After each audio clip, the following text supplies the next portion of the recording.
Welcome you all. Good evening, everyone, to today's Twitter space.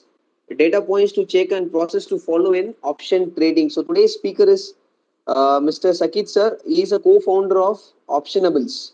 Sakit sir, very good evening, everyone. Very good evening. Thank you so much for accepting the invitation. Thank you so much, sir. It's my pleasure to be on your show. Yes, sir. So now the stage is all yours, and you can start sharing your knowledge. And traders are ready to listen and gain the knowledge about option trading. Yeah, sir. Thank you for that. First of all, I would want to give a small introduction about myself. So, I'm Saket, and I have been a trader for the past 9 years. So, my journey began in equities. Then I slowly came to option buying, and then from there on, I slowly came to option selling. And to be honest, out of this 9 years, for the first 4.5, 5 years, we were almost around 4.5 years we were loss making, and the profitability only started post 2017. So right now we are in 2022. So almost I started when I was in 2000. So in 2013 when I was in eighth grade. So there have been many things, many mistakes which have been committed by me, and later we have improved upon the same, and we have come so far. So I'm just going to share certain things or certain mistakes what we made while we were starting with option trading, so that you guys also want to end up making the same. So I would want to give these data points as the four, I would want to give four important points or four data points for you to keep in mind while you do option trading. So the first and the foremost point is to keep things simple. So generally, what ends up happening is, especially I will share my experiences as well. So we try to complicate every small and simple thing. We want to complicate it as much as possible. So the thing is, when I started doing equity trading, I always thought, okay, using more indicators will make me a better trader, right? So, learning about a different indicator, learning about how maybe some other price action works or some other indicator works. I always thought knowing more about the indicators is going to make me a better trader. It is going to help me take better trades. But in this process of knowing indicators, I started learning many indicators. I started using many indicators together, mixed few indicators. So finally, I realized having no indicators itself was sufficient to take simple trades. So simple line of resistance and line of support was more than sufficient for us to end up taking the trade. We never need a single indicator also on the chart. So here is one place where we try to think that the more we understand things or the more we use a lot of things around us, we are going to actually end up making better profits. So that is something which is absolutely not true. So the thing is, you might have read books about, so the famous book is about the Davis box, so where he made around $200,000, sorry, $2 million.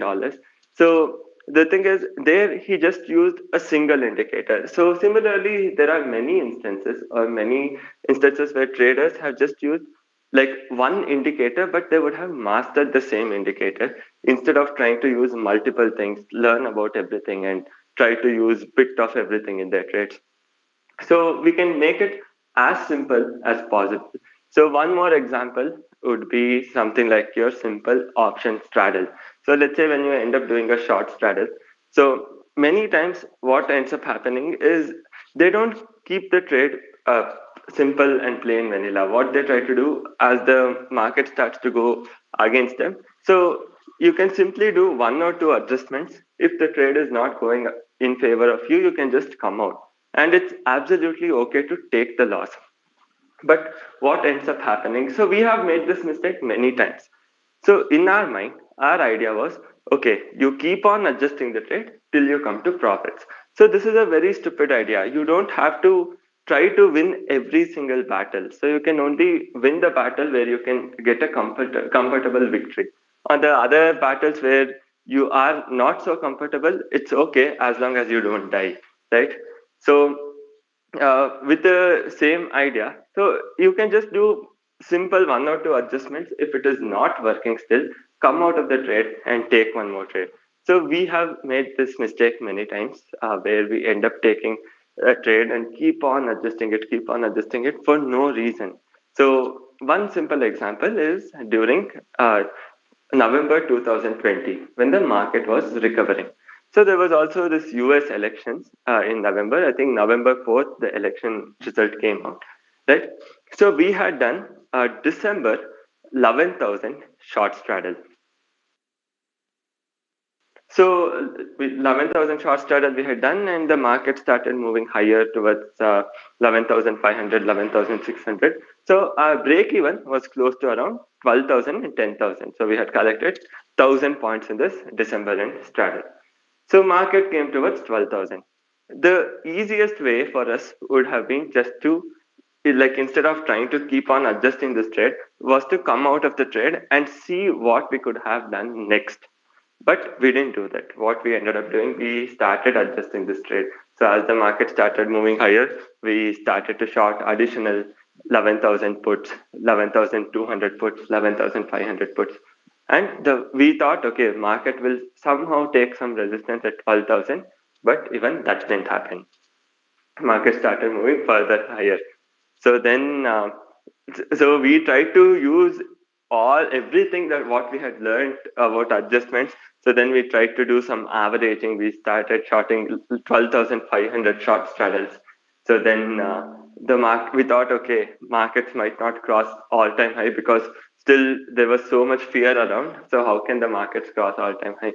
So the markets came towards 12,500, broke 12,500 also.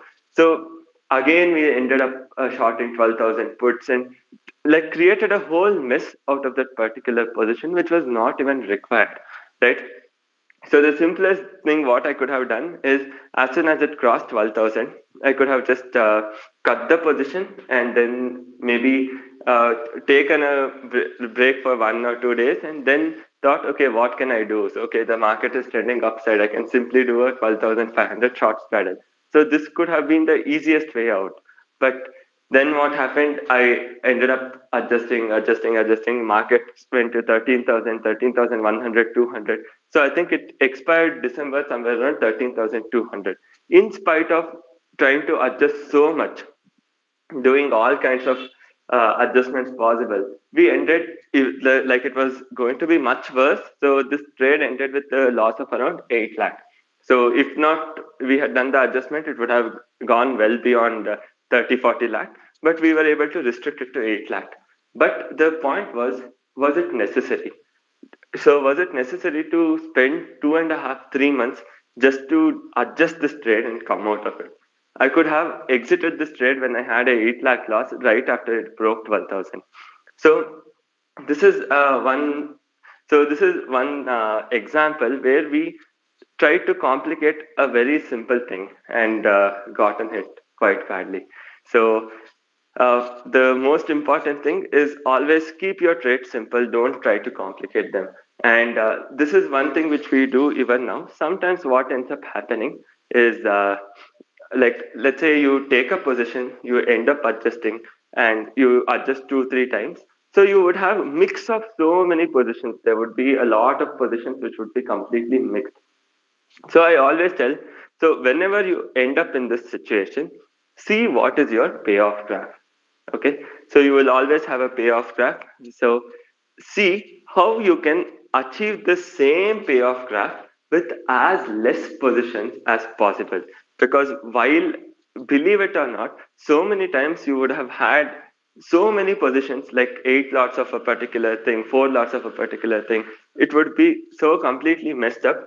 And you could just take maybe 3 lots of a particular thing and achieve the same payoff graph with the same break evens. So it would be as simple as that, but we don't usually do that. We try to keep the same positions because that is going to be quite confusing. So the first and the foremost thing is always try to keep things as simple as possible. So This would be one thing I would definitely suggest as a data point. And the second one, what I would suggest definitely is about your comfort zone. So again, here, one thing which people make a mistake is they try to do what has worked for others. Now, like let's take example of Rahul Dravid. He can't bat like Chris Gale, or neither Chris Gale can bat like Rahul Dravid. But end of the day, both of them are great batsmen, right? So, like even for example, if you take Kohli, Sachin, so all of them are definitely great batsmen, but their style of playing is completely different. You don't have to copy someone else's style to actually make profit. So maybe hard hitting for Rahul Dravid is not so comfortable, and he does not have to do it. So it doesn't mean that if he does not hit the ball hard to for boundaries, he's not going to score runs. He's definitely going to score runs. Maybe he can score little on the lower end. Maybe he can score much faster than hitting the trying to hit the ball hard and getting out. So there's like whole amount of so it's a different ball game, and you can choose how you want to play. So there are many people who do great by buying options, and if option buying is not comfortable for you, you don't have to do it. There are many people who do short straddles and make great profits. So for many people, short straddles are not something which is comfortable. So they feel that the interim swings are very high, and it's quite hard to manage the interim swings. And that is also completely okay. So choose what you are comfortable with and try to work on that. So let's say you like ratios or you like short triangles. So try to do short triangles. See how you can adjust in different scenarios. If a particular scenario occurs, what would be your reaction to that? How you intend to manage these positions? You can just work on a particular strategy instead of trying to learn all the strategies and use all the strategies. One thing what we have to remember is not everything suits us, so we have to pick what suits us. So the best example is not everybody can become AB de Villiers, where he can play well in test, he can play well in T20 or ODI. Like most of us are normal players, we have to choose what suits us. For example, Cheteshwar Pujara is a very good test player. He might not perform well in T20. Similarly, a good T20 player might not perform well in test. That might be possible, and that's the reason first we have to define what we are actually comfortable with. And to be honest, I am very comfortable with selling options and doing short straddles. I like short straddles over short strangle because I feel that the amount of reward what a short straddle gives is compensating much more than the break evens of a short strangle. So I personally believe in this. And that's the reason I'm also comfortable doing simple short straddles. I also do short strangles sometimes. So option buying is something which has not comforted me from the beginning, because when you it's very exciting. Like definitely there is no second doubt about it. Your 2 rupee option going to 20 rupees or 2 rupee option going to 100 rupees is extremely exciting. But this amount of excitement is not required always. I do option buying sometimes when like the trade is very simple, plain, nothing is exciting. I simply put in 10,000 rupees and see, okay, like if it clicks, otherwise I'm going to lose 10,000. So I do it for fun, but I won't make it my the primary game of trading, right? So my primary game would always be short straddles, what I am comfortable with.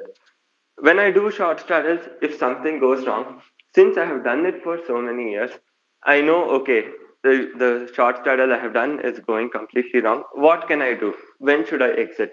So these things are some things which you will start to get familiar as you start doing the same strategy over and over again. So you might have heard this famous saying from Bruce Lee. So I am scared of the person who has practiced one kick 1,000 times than a person actually knowing 1,000 different types of kicks. Because if he hasn't practiced these 1,000 different types of kicks, it doesn't matter how many types of kicks he knows. So the person who has the one kick practiced 1,000 times would be definitely more dangerous, because he knows exactly when to use it, and when not to use it, and like how hard he should kick. So that is the advantage he will be getting by practicing the same thing over and over again. It is not just with this, it is also with everything. For example, even if you go and play table tennis, a table tennis professional table tennis player would be doing a top spin, and even if he teaches you how to do a top spin standing next to you, you won't be able to do it and make the ball land on the table. The main reason is because you don't have practice, right?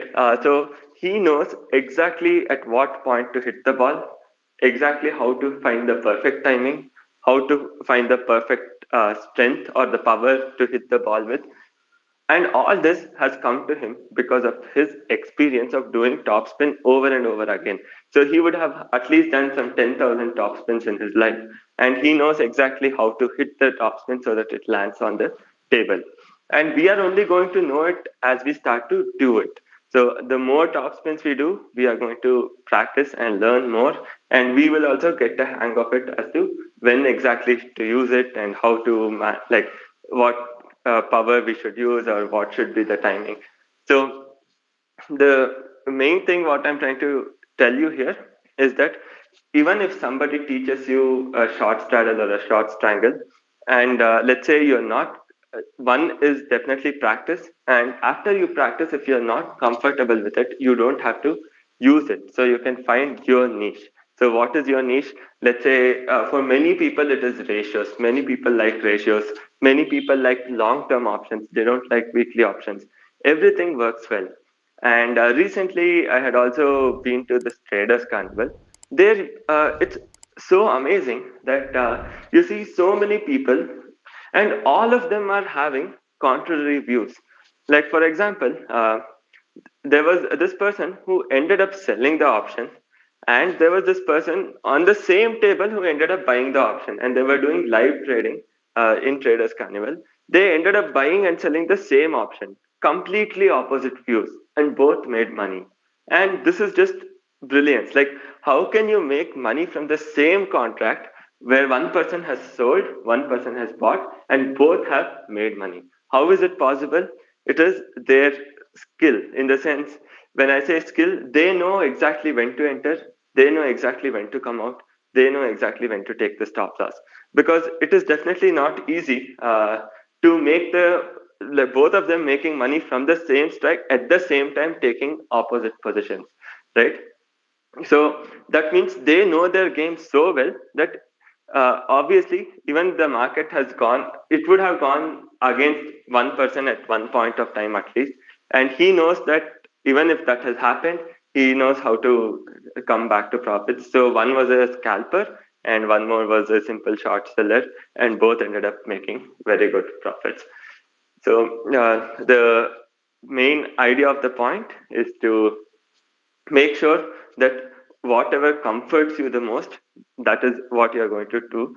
And the more you practice, you're going to know what is your niche, right? Like how to exactly handle the situation. And once you have a fair idea about it, start discovering what is the most comfortable way for you, like whether you want to play defense, whether you want to play aggressive, whether you want to play T20 test. It's all up to you what you want to do. But if you only play in your safe zone, like how Puppet calls it, the circle of competence, if you only play it in your circle of competence, there is nobody who is going to come and beat you. There will be no person who can actually come and beat you. Just practice being around the circle of competence and try to get better at it day in, day out, and try to keep things as simple as possible. There is no need to complicate things. Just use, you don't have to use any indicators, you can still do well. You can use one indicator, still do well. You can use multiple indicators, still do well. You want to work on a single data point like open interest, you can do well. You can do well with anything as long as you practice the same thing over and over again. And this is the second most important thing which I would want to tell.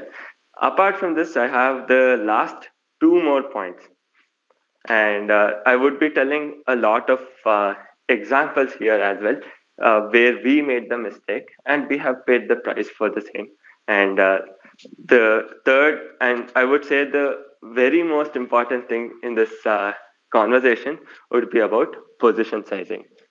Many people just talk about risk management, but very few people talk about position sizing. We feel the key to risk management is position sizing. It is from the position sizing you are going to like actually get the proper risk management, and it is not from the risk management you are going to get the position sizing. So let me tell you why. So why position sizing is so important is because there is a famous saying that trading is only 10% skill and 90% the game of mindset. So this is a very famous quote. You can just go to Google and you're going to find this. So now when trading is 90% of mindset and only 10% of skill. So 10% of skill, we obviously know everybody knows to do a short straddle. So does it mean if all of us do a short straddle of the same strike, we want it, none of us will end up in the same profit. Maybe few of them might by coincidence, but obviously all of us will have completely different profit or losses. Some might exit in profit, some might be having some loss. So it can vary completely. The reason is all of us don't think the same way. Because we think differently, even our results completely vary. So let me just have a sip of water.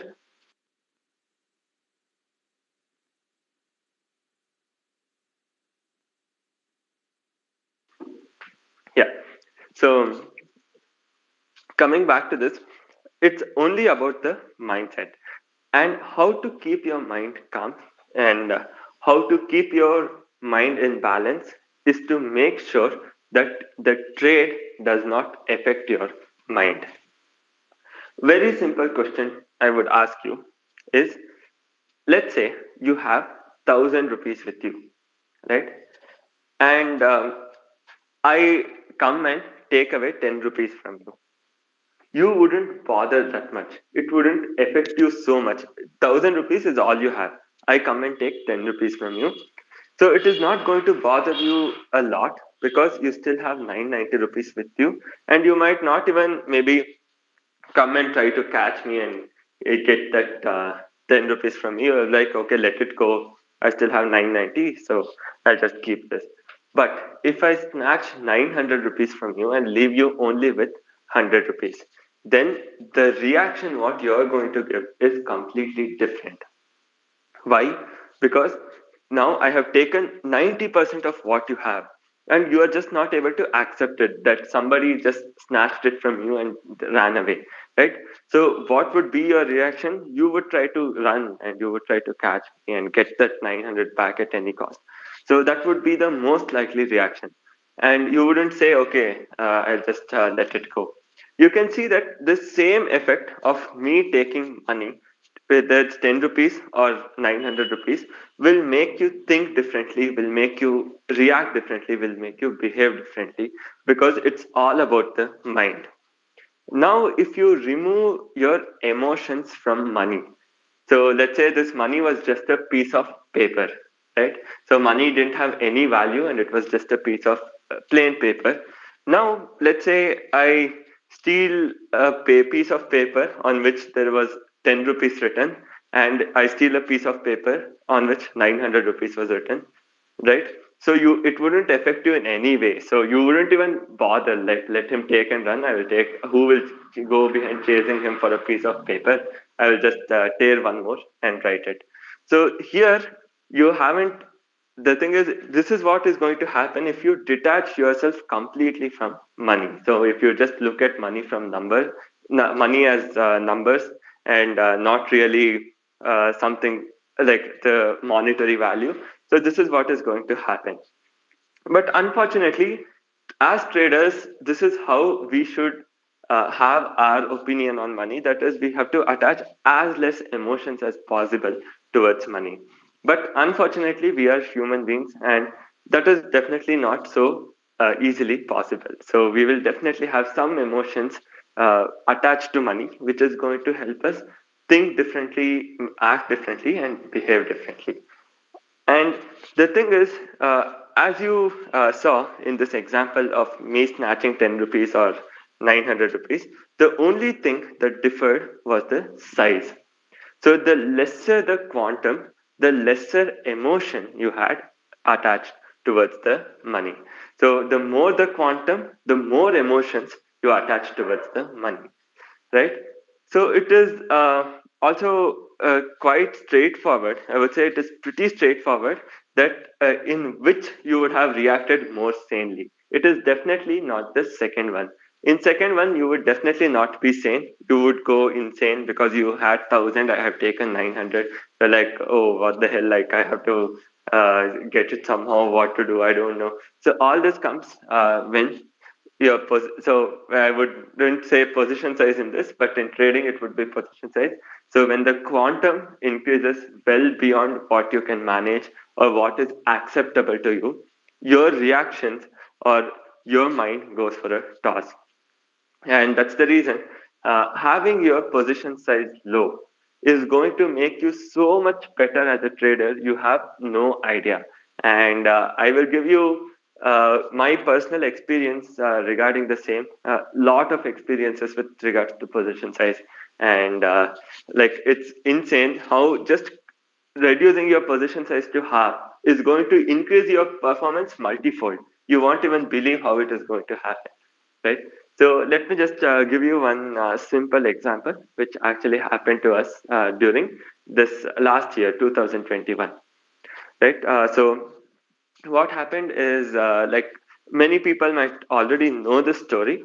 What happened is like before in 2021, forget about 2021, from almost 2020, maybe June to 2021 October, we never had a single month in loss. So there was no loss making month, and we were just on a streak of continuously making profit over profit. And that to the previous quarter, that is July, August, September, we had the best performing quarter ever. So that was the first time when our quarterly profits also touched 1 crore, right? So we had the best performing quarter. Everything was going so well that we hadn't seen loss in almost 1 year, 4 months or something. We never had a loss. And then October month was one month where we actually ended in negative. And as I told you again, like it's all about the like mindset and not about the skill. So suddenly, after so long, I ended in negative, and I was like, okay, shit, this month is gone. Like it's negative. So usually we try to aim for somewhere around 3% a month, 2 to 3% a month. So this month is negative. Now I thought, oh, okay, like whatever I had to do in a quarter, now I have to just do it in 2 months. And first of all, before doing that, I have to recover what is lost in October. In October, we lost around 10 lakh or something.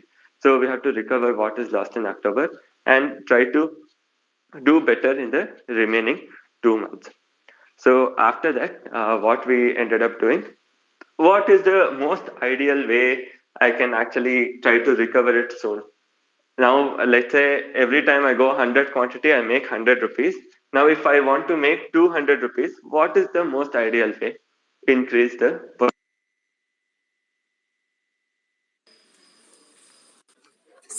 increase the position size, right? And this is what we exactly ended up doing, and we had to pay the price for the same. And the thing is, the price was quite bad to pay, because I will tell you what exactly ended up happening as we did this. So eventually, the thing is, we were like, okay, we will handle it. No matter what comes, we'll be able to handle it, and we'll be able to do well. And then we started trading. The main issue this was, I would just want to confirm if the audio is clear, because I just changed the earphones. Yes, yes, sir. Audio is clear enough, sir. Okay, perfect. There's a small noise from the mic, sir. Just have a look at it. Okay, just a second, because the other earphone which I was using just powered off. So just a second.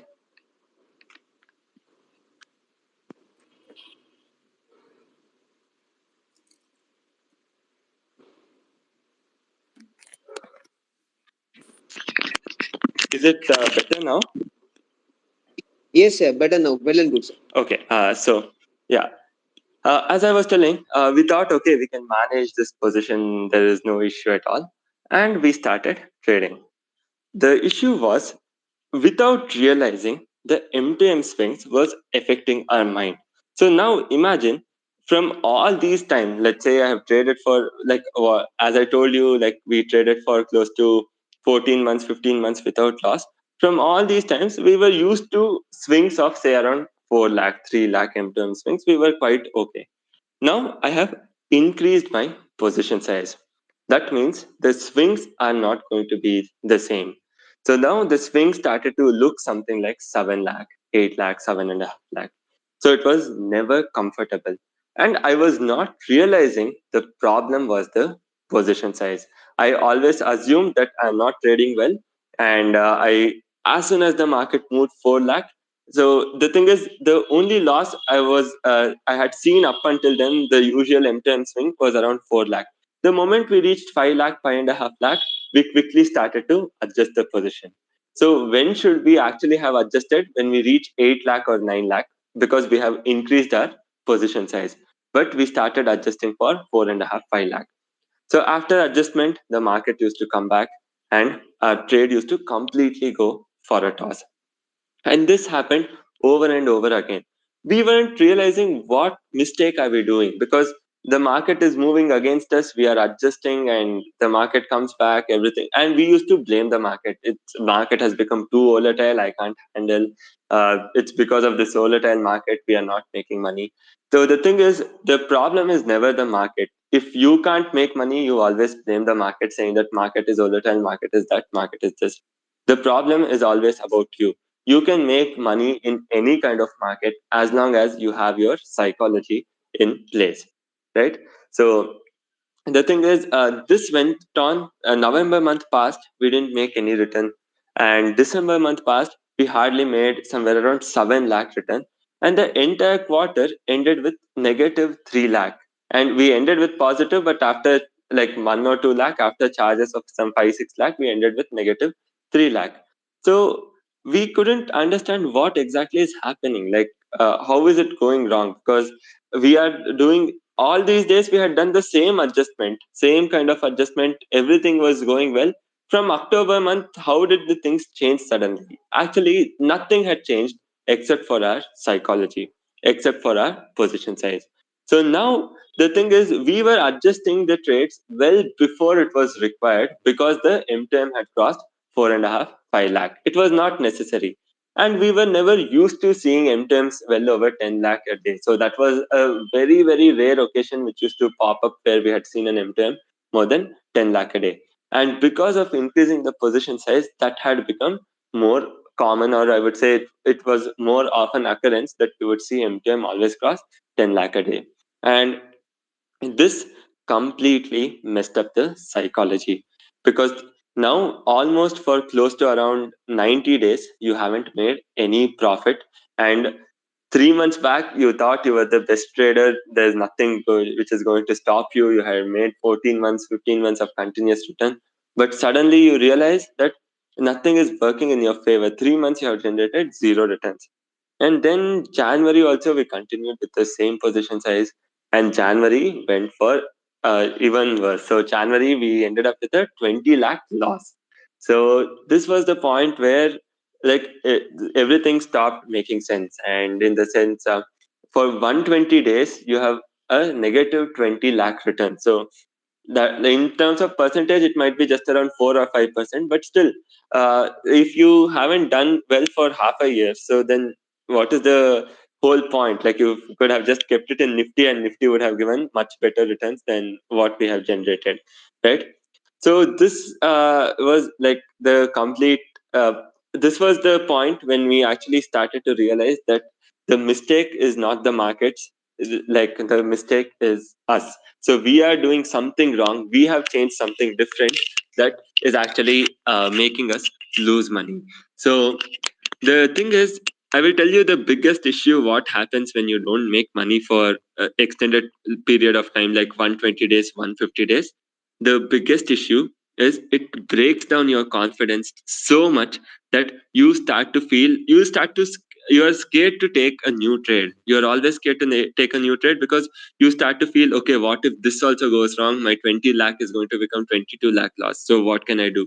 So it is going to break down your confidence to such extent that you're scared to take the next trade at all.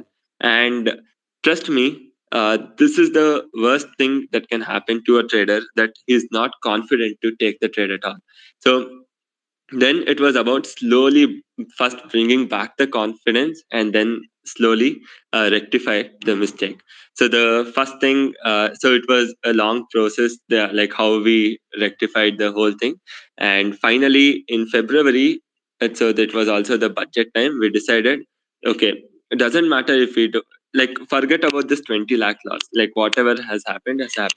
So we will only try to make proper 10 lakh a month, and that is going to be 2.5 lakh a week. So we have to make like 1 lakh in expiry, 1 lakh in positional, 50,000 in intraday. So if you break down, it's just small chunks. You don't even have to worry much, right? So we started breaking down, like, just do 75,000, 75,000 expiry, sorry, positional intraday, and 1 lakh in expiry, and everything is going to fall into place, right? So to make 75,000, I had to keep such low position size. I didn't have to worry at all. Like, just imagine, to make 75,000, I had to start 500 quantity of a option trading at 35 rupees, 500 quantity of an option trading at 35 rupees, a call and a put, right? 35 rupees, 35 rupees is all I wanted to make 70,000 rupees, right? Or something like a thousand quantity of 35 and 35, or 500 quantity of 70 and 70 is all I wanted. So what would I be doing 2 months back? I used to go 3,000 quantity, 2,500 quantity, which was well beyond what I was comfortable with. Or if you go for a simple short, a straddle, which would be pricing around 500 points, 600 points. So you just need around 200 quantity is more than sufficient, or for you to end up making the entire profit of 70,000. So this is all you required if you actually see it. And the thing is, it became so much more easier as we started breaking down things. So it started, as we started trading, it started to give us more and more confidence that, okay, it is not so hard to handle, because when it came towards one break even, we could easily adjust, because M2M wouldn't go over 70,000, 80,000, because we are only aiming for 70,000, and we are well used to seeing an M2M swing of 70,000. That means we are always comfortable. We are always in the comfort zone. We have never come out of the comfort zone. And this slowly started to build our confidence again and again. And because of this, April month, sorry, I mean to say the February month, we were able to recover close to around 15 lakh. And March month, we were again back to, we were again very confident. The confidence had started to come back. We were able to recover close to around 30 lakh. And overall, we ended with around 25 lakh positive that quarter. Next quarter also went extremely well, because the confidence just kept on increasing as long as I was in the comfort zone. So I was in the comfort zone, that I knew that if anything went wrong, I could easily manage. I was not scared to take naked positions. Let the market fall 3%, and I'm in a very comfortable position with respect to my psychology. So if you actually look at it, even if the market falls 5% tomorrow with a 2,000 quantity, I will lose maybe 5% of my capital. And technically, I should be when the market has fallen 5% and you have lost 5% of your capital, you are in line with the market itself. There is absolutely nothing to worry, right? So because if you had put everything in Nifty also, you would have lost 5% either way.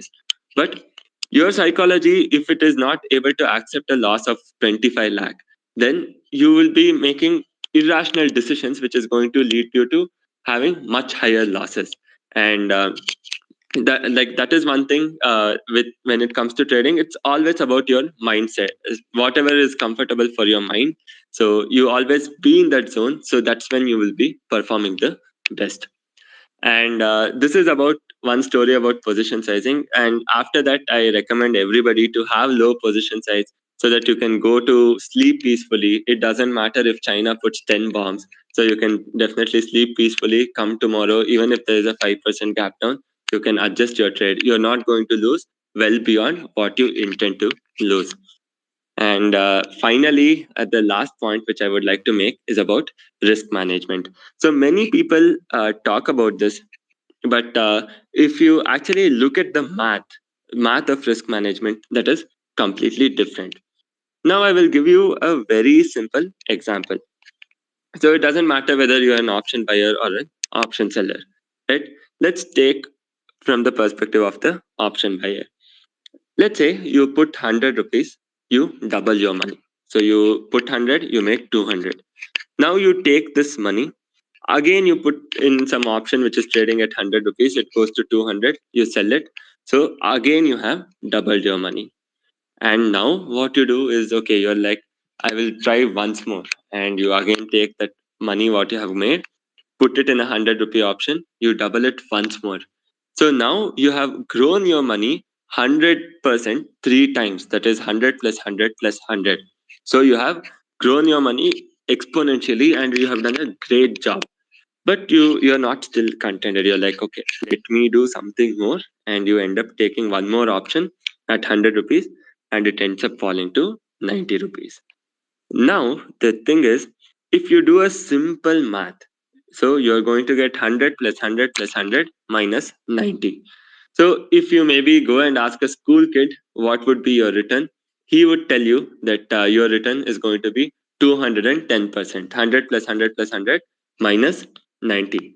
But believe it or not, in the actual term, when you start compounding it, so when you start compounding it, you would be at a net loss. So it is so strange that in spite of doubling your money for three times, one time if you just lose 90%, you're going to a net loss of almost, like, if I'm not wrong, you will be having around 90 rupees or 88 rupees. I'm not sure how much you will be having, but I'm pretty sure you will be having lesser than 100 rupees or where you started off with. So you can do the math, and it's quite amazing that you see that to go up it is such a struggle. You have to push yourself hard and hard and hard, and making 100% is not easy at all. You have to struggle so hard to make 100%. So you push yourself and you go all the way to 100 and one time you come down by 90, and all you have done throughout the last three times just goes waste, right? So this is what happens because people usually don't get the number game right. So always remember, once you are pulled down, it is very hard to go back up again. So the always what we have to remember is the quantum that we are pulled down, we have to work more harder to go back up. So if we are pulled down by 10%, we have to try to go up by 11.5%. If we are pulled down by 25%, we have to go back up 33% to reach where we are. Or let's say we are pulled down by 33%, we have to go up by 50%. So every time we let someone pull us more, we have to struggle more hard to go up. So the whole question is, why is it required? Why do you want to let someone pull you so down that you have to struggle so much to come back up, right? So and the thing is, this is the entire idea of risk management. It is not about cutting at 2%. It is not about cutting, like, don't let your losses go to 10%. It is about, why do you want to let somebody pull you down so that you have to struggle like much more later on, right? So if you just let somebody pull you down by 1 or 2%, you can come back within a month. Like, forget about a month. You can come back within a week. You don't even have to take a month. But the moment you let somebody pull you down by, say, around 15%, it is going to take you a quarter full to recover, or maybe much more than a quarter, right? So it is not worth risking so much in a single trade, or it is not worth risking so much in a single month as well. So I will tell you one example, and this happened during the COVID time. So because COVID, there was such high premium, right? We were able to recover. Otherwise, it would have been a terrible mistake what we did. And this was also because one, we didn't. One, definitely overconfidence. Back then, we used to make some 3-4% return a week because of leverage, 20x leverage. Just keep selling OTM options and make huge returns, right? So we were extremely overconfident by the time we reached March because the premiums were so high, right? And then also because we had no idea about good risk management and we paid the price for it. So we had a capital of close to around 60 lakh, 65 lakh during March 2020.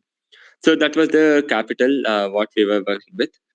So now what ended up happening is I still remember, I think this was March 23rd on an expiry day, 1 week before the quarter ended.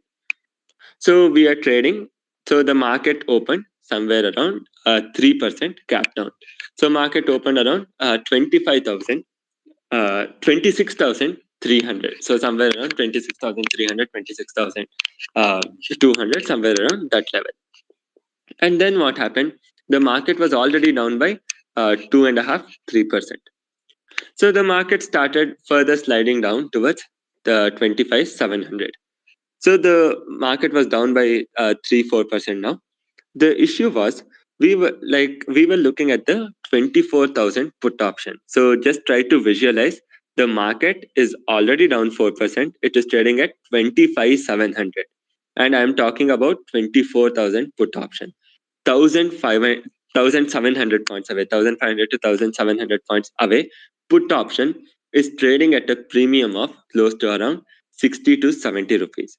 So this is just mouth watering. Like, when will you ever find a 70 rupee premium on an expiry day where you have 4 hours to expiry, 1,700 points away, where the market has already fallen 4.5%? How much do you expect it to fall? Like, so this was the same question we asked. How much do you expect it to fall? 5%, let it fall. 6%, let it fall.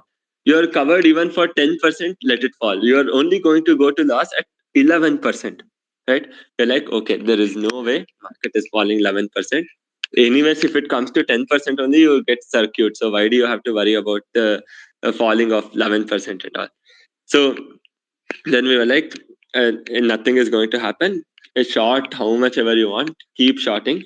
Like 24,000, put 1,700 points away. Nicely, we took leverage, we started shorting. On call side, there was no premium. So call side, very little premium was there. Put side, the premium was so much.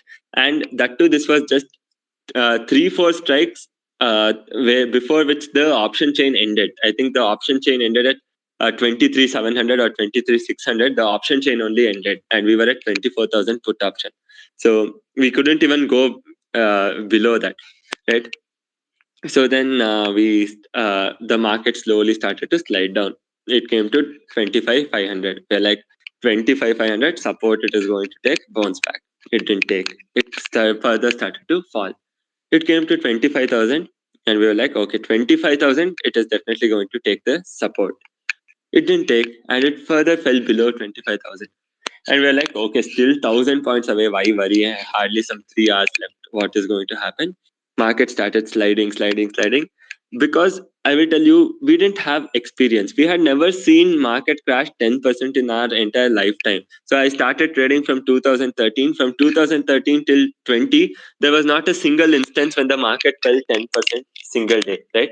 So I more or less assumed, okay, this event is not going to happen at all. And this was the overconfidence what we had, and zero risk management. Like, who the hell goes naked put option short when the market is falling?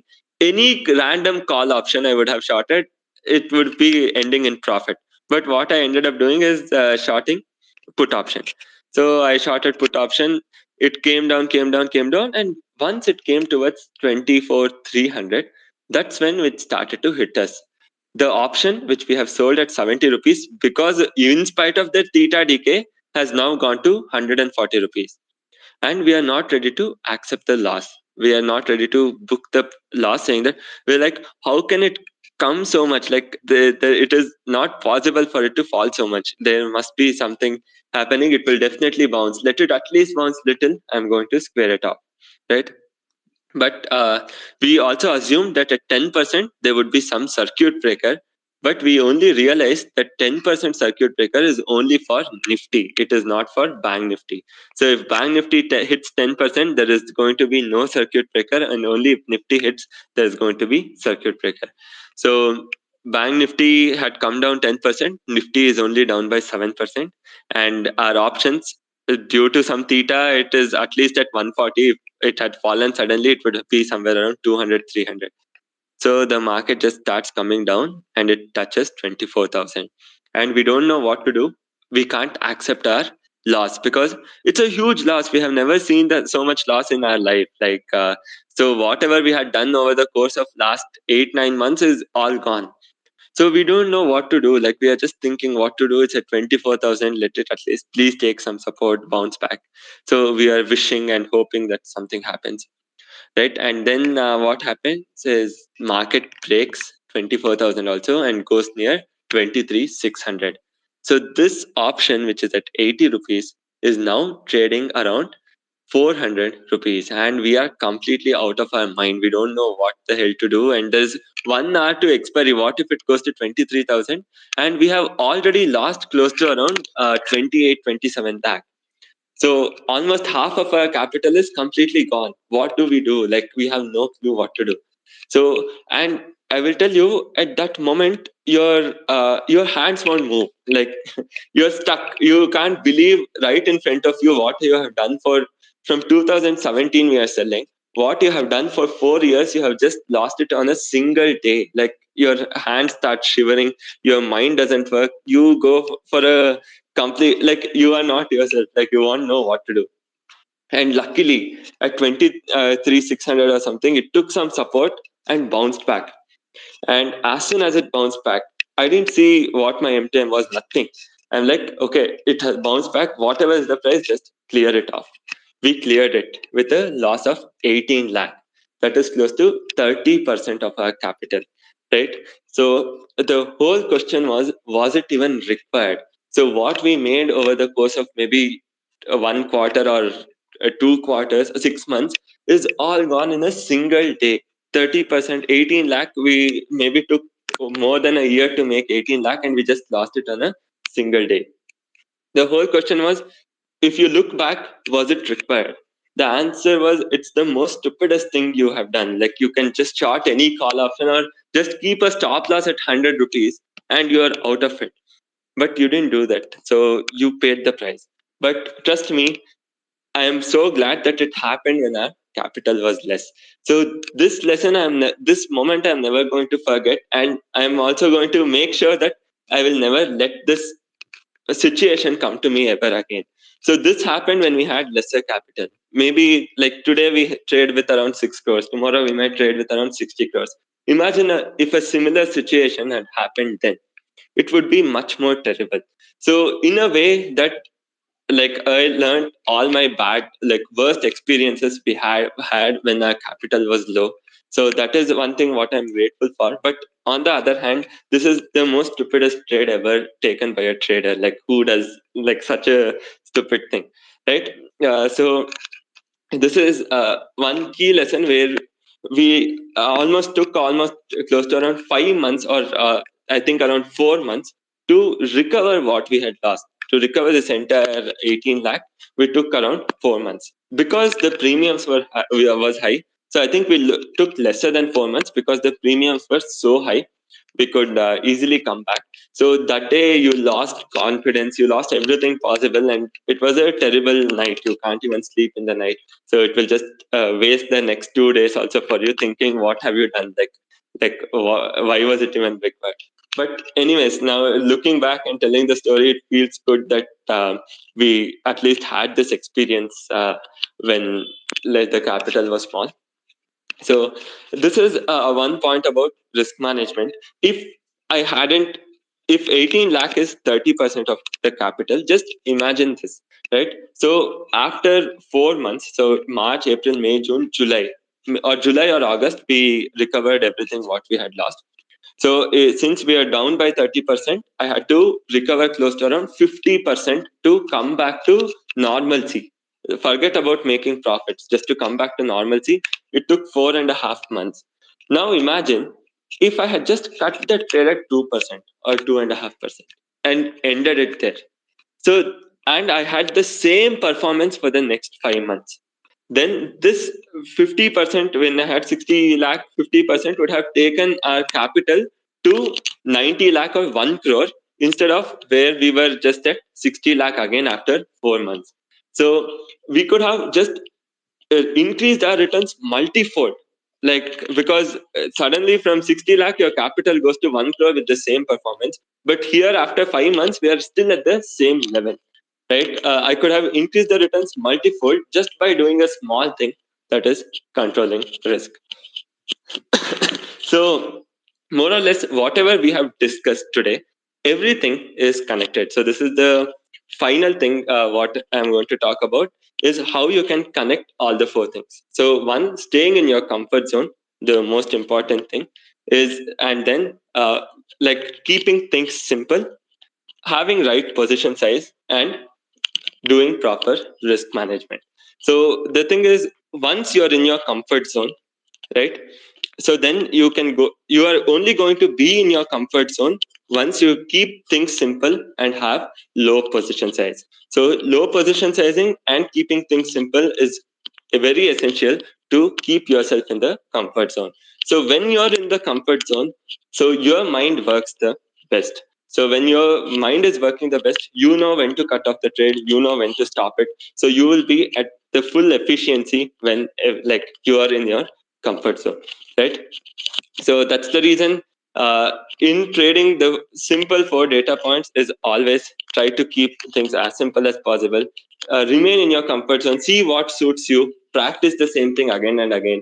Try to practice different scenarios. You can use simulators. I personally use a lot of simulators to go back to days when it was very volatile. See what could have been done. How do we adjust these things? So I love doing those activities again and again.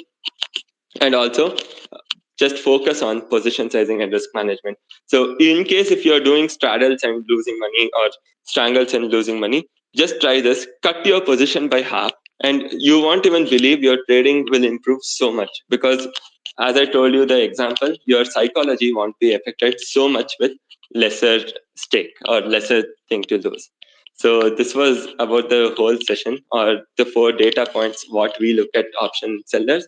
And these are some things which we have developed from our own experience. So as I told you, no matter how, like which player teaches you top spin, so only if you practice or only if you experience it yourself, you're going to learn the best. Okay, great. So many traders around social media talk about risk management and position sizing, but here Sakit sir has completely done a different thing. He has shared about position sizing and risk management, but with his own practical example, because reading and showcasing some practical example is completely two different things. So today Sakit sir has completely showcased his live practical experience about position sizing, how he has faced his losses, and how much time it has taken him back to come back to even the break even point. So that's all about. But most traders have, is a very important point, is knowing how much you are risking and knowing what is your position sizing. And as Sarah told, make the trading as simple as it can be. This will be a game changer for almost all the traders who trade on whatever type of trading. Sakit, it's a great session. Thank you so much for the last 1 hour. I believe many have been connected states throughout the session, would have learned something, a practical experience of position sizing and risk management, along with making the trading as simple as possible. Thank you so much for giving me the opportunity, sir. Okay. Great. So thank you so much. It's almost 1 hour of session. Very good session. So Sakit sir, if you have time, can we take 10 minutes questions from the traders? Sure, definitely.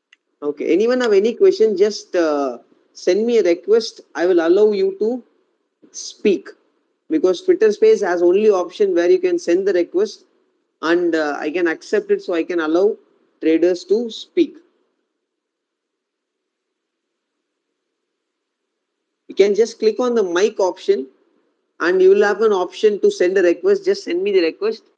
I will allow you to ask your questions or doubts. And meanwhile, make sure parallelly you can start following us and following Sakit sir on Twitter platform. to get more learning content and more useful, valuable, knowledgeable content related to trading.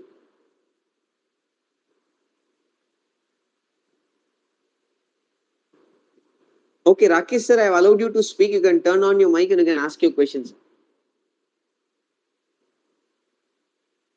Saket, hi, this is Rakesh, okay? Hi, sir.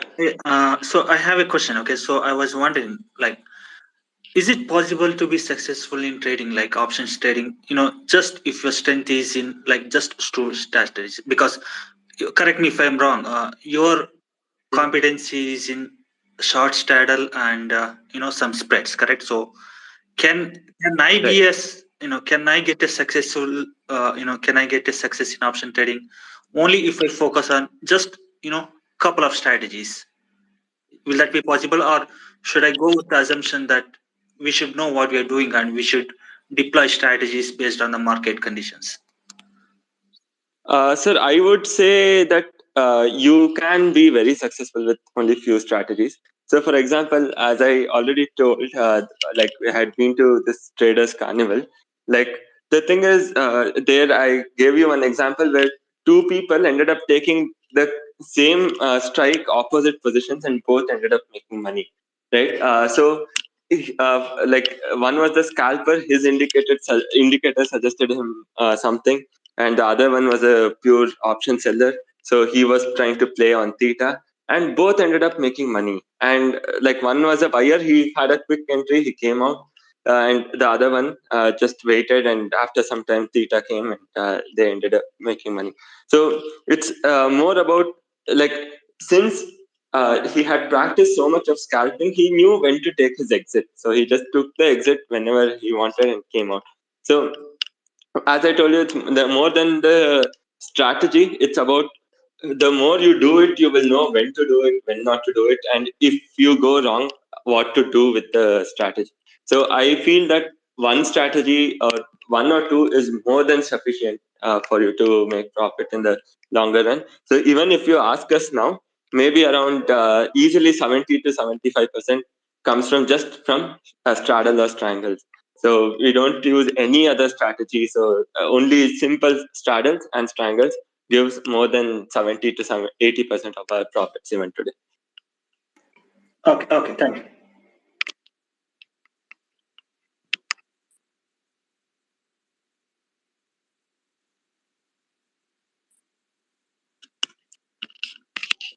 Milan sir, I have allowed you to speak. You can turn on your mic and you can ask your questions. Thanks. Am I audible? Yes, Thanks. yes, sir. Hi, Saket. This is Milan here. So, actually, I am Hi, a sir. directional option trader and a buyer also with the basic account size of 15 lakhs, right? So, actually, my question is to get the insight or to get the understanding that how much percent of a capital one should divert from a positional, from intraday, or for a swing trading. So that is question number one. And question number two is that what percent of your capital should be driven to the algos or a system, and what percent you can define at a discretionary. So if you can throw lights on this subject, it would be good enough for me to strategize my priorities. Right, sir. So I will just take up the second question first. Sure. That is discretionary and Correct. algo. So here I would throw my personal opinion on the same.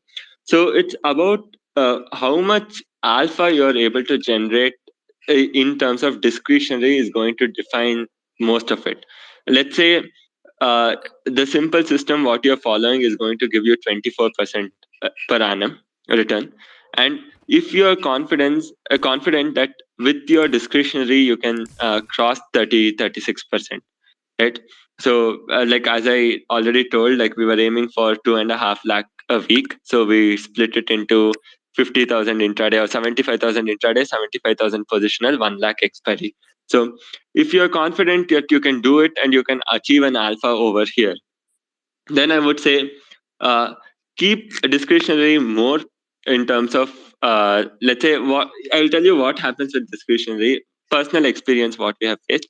So we can't increase or scale up as our capital scales up in discretionary. Simple Correct. example is when we were trading with 50, 60 lakh, we used to go somewhere around 300, 400 quantity. So now we trade with around 6 crores. Technically, if you see, we should be going around 5,000, 6,000 quantity or 4,000, 5,000 quantity. But we only go 1,200 quantity. That is the max we go. Because we just haven't been able to scale up from there. It may be because of our mindset, whatever it might be.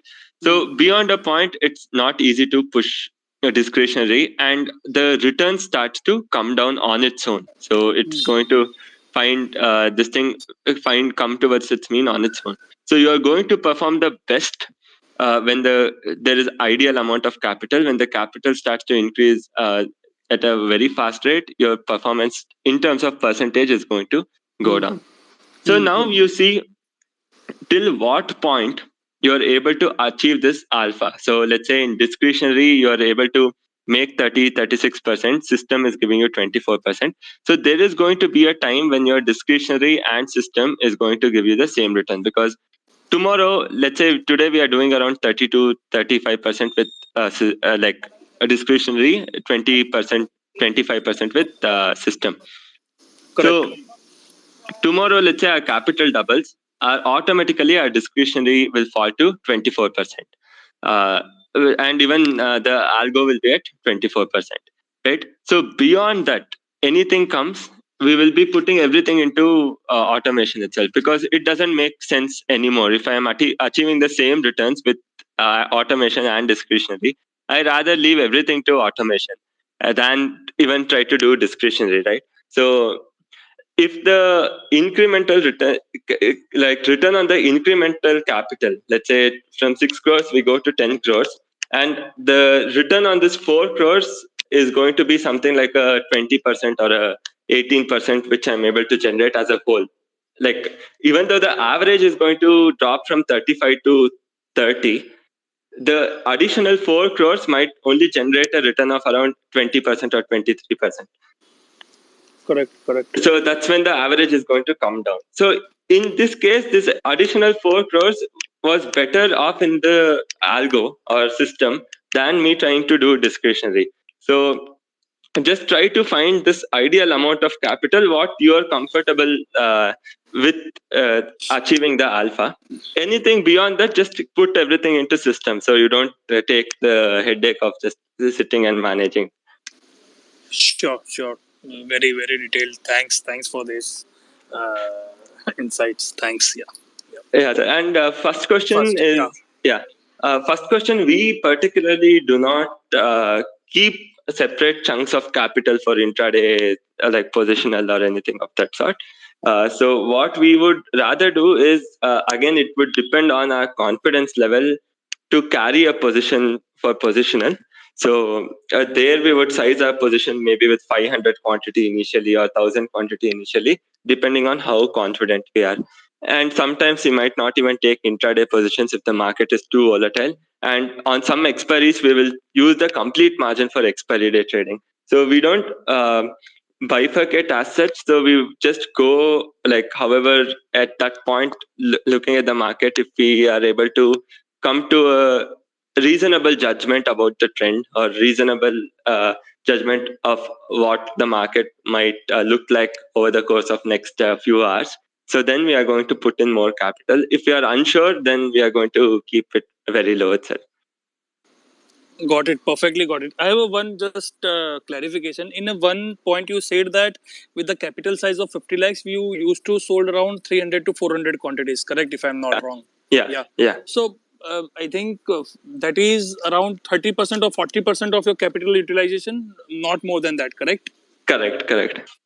Because and I am having a 1/3 of your account size, and we sometimes do blunder by buying the hedges just for the margin benefit. So, and however, I have just stopped it because I know, because even a 10-point movement in a bank nifty will erode my capital 1% if I buy the hedges and increase the capital, increase the quantity size. So I've stopped. So what is the thing that you should say is this something that whatever the SEBI has defined that around 1.5 lakhs, you can, keep it for a one lot. So is it a decent number of quantities that should, so for example, 15 lakhs, I should do trade only in the 250 quantity, but these are 10 lots, that's it.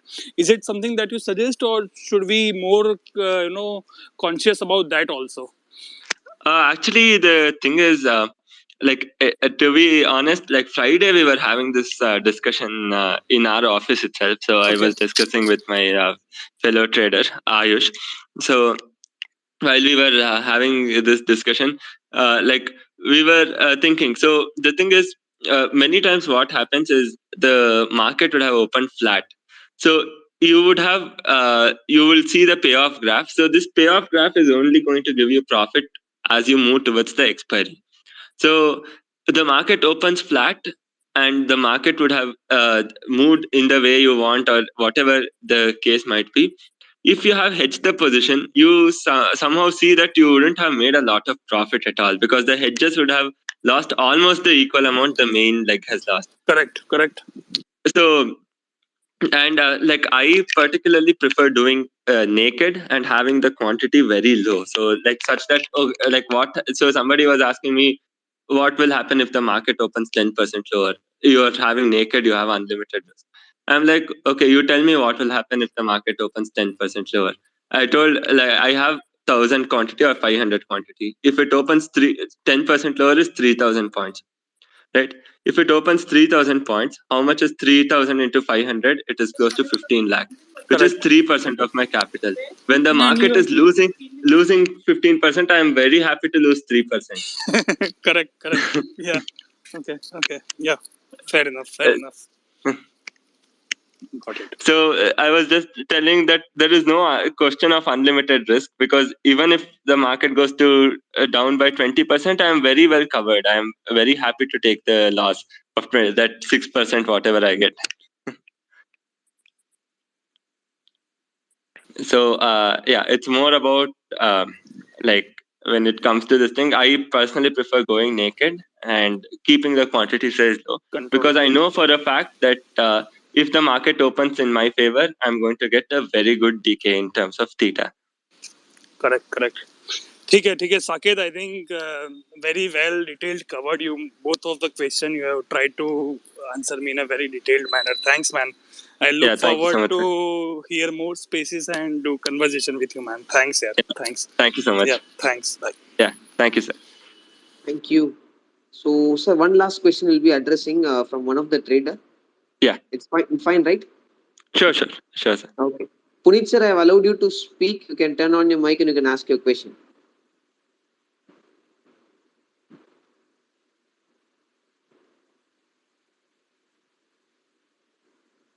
Yes, Puneet, sir, you can just turn on your mic. I think you have not turned on your mic. Just turn on your mic and you can speak. Yeah. Okay, so good evening, Saket, and good evening, everyone. So my question is, Saket, for you is, as you mentioned, 70% of time you made profit through strangle and straddle strategies.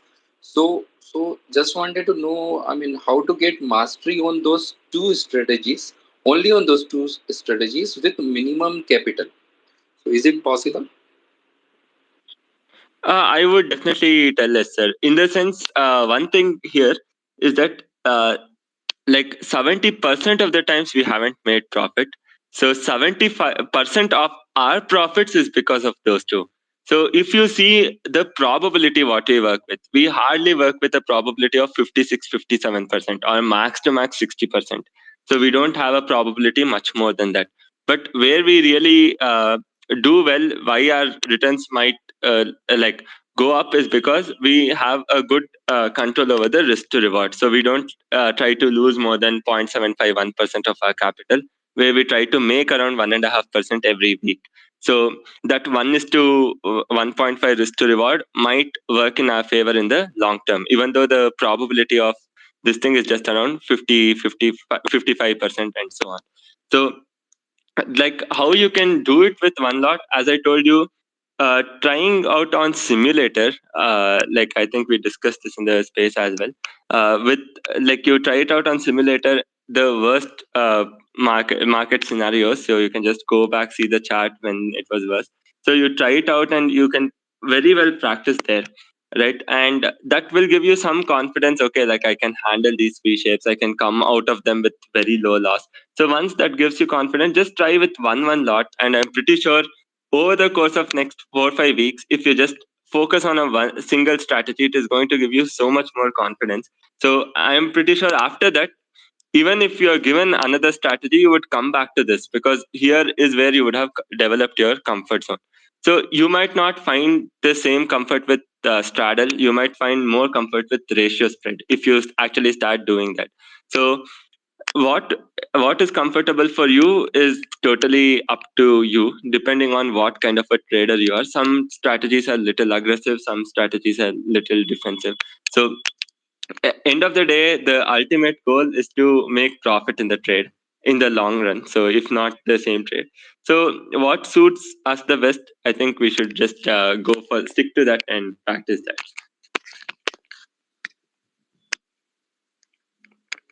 Thank you, Saket. Yeah. Okay. Like just to add on, one more simple thing is, all of us know Power of Stocks, which is an amazing channel on YouTube. So there you can see Subhashish Pani sir. He does in the money option selling. He might not be comfortable doing far OTM 2 rupee 3 rupee option selling. He might prefer going for a 700 rupee option selling. So not many of us can do, because he has the comfort zone over there. He's not comfortable to sell a 2 rupee option, but he might be more comfortable to sell a 500 700 rupee option. And on the other hand, let's say we might be not comfortable to sell a 700 option, and we might prefer selling a 200 rupee option. So there is nothing right and wrong. It's just about what suits us the best for trading. We have to just pick that. Okay. Great, fantastic, a very valuable learning tutor space. I believe everyone would have learned various aspects of trading, especially in terms of position sizing and risk management. Sakit sir, am I audible to you? Yes. Sir. Okay, great. So fantastic. Thank you so much everyone for attending the session, and special thanks to Sakit sir for accepting the invitation and doing the today's Twitter space. Make sure you can follow us both on Twitter, so you can stay connected with us on a long run to get more learning sessions and more valuable trading knowledge. Thank you so much, Sakit sir, once again for Yeah, doing the thank you so Twitter much, space sir. with us. Thanks a lot. Great. So Yeah. by here we'll wind up this session, wind up this Twitter space, and good night and happy weekend to everyone. Thank you so much. So Thank by you, sir. here I will end this session right now. So Twitter handle of Sakit sir is at Sakit1998, and Twitter handle of us is at Learn to Trade 365. You can follow us both on Twitter. Thank you. I will end this session right now. Thank you everyone.